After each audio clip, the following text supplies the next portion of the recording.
Thanks, Ranking Member Braun. I'll start another round of questions.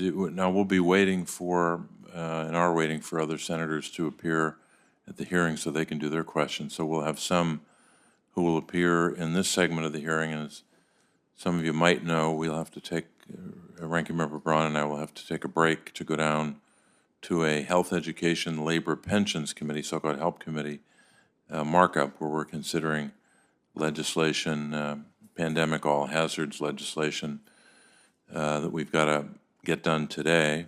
So we'll take a break and come back, and I think at that point we'll have other senators. But for the time being, I just have a few more for this round.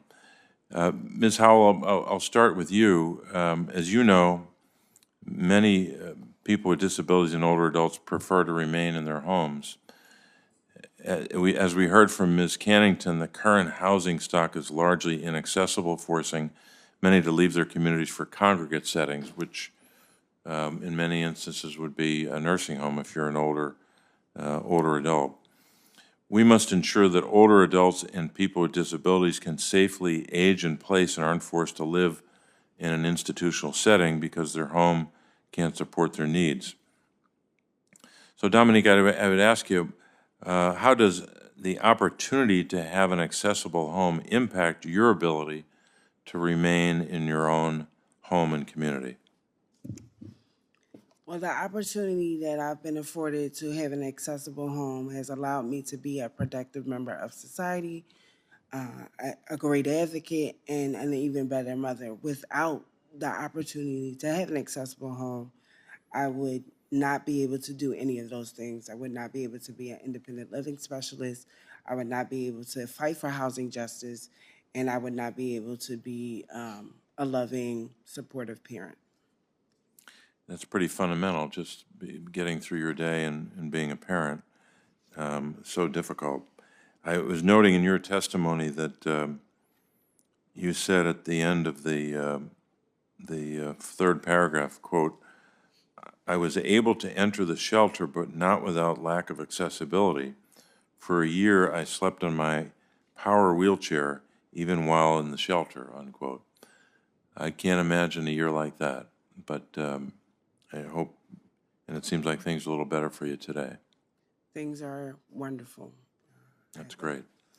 Full job and a full life, and so I'm blessed. But there are many Americans that are not afforded that opportunity, and so that is why I'm here today. Yeah. Thank you for your question.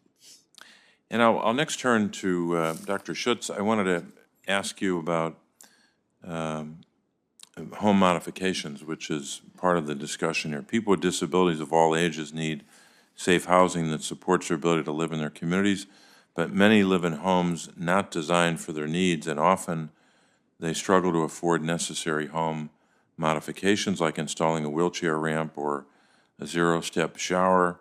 These modifications help these Americans prevent accidents and maintain their independence. To help constituents, primarily older adults and people with disabilities, as well as veterans, connect to resources so they can live and age in place, our committee offers a home modification resource guide. I'm just holding it up. It's entitled Modifying Your Home for Accessibility and Safety. And then this particular version says resources for Pennsylvanians. The table of contents kind of says it all. There's a section or a chapter on resources for veterans, resources for rural homeowners, resources for SSI beneficiaries, for older adults, for people with disabilities. Just by way of example, I was looking at the section on resources for rural homeowners. This is how it starts. It says, the Section 504 Home Repair Program provides loans and grants to low-income homeowners to repair, improve, and modernize their homes. It also provides grants to older and very low-income homeowners to improve health and safety standards. So this is particularly focused on Americans who are in rural communities. One of my constituents, Suzanne Ott from Venango County, that's just north of Pittsburgh, told me how her husband uses a wheelchair, but because the doors are not wide enough in their home, he can't use it in the house. She said he has to, quote, crawl on his hands and knees to get inside the house and move around, unquote. Suzanne and her family used the home modifications brochure to find resources to widen their doorways and install stair lifts.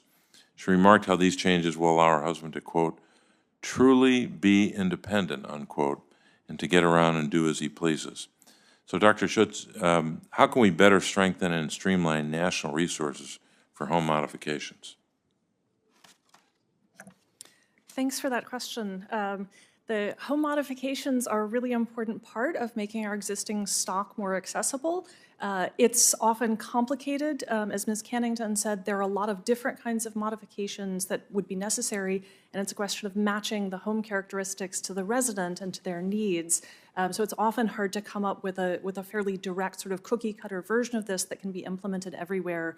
We do know that some general rules of thumb for making programs more accessible is, one, to make sure that there's targeted marketing and outreach to eligible households so that they know that these products are available.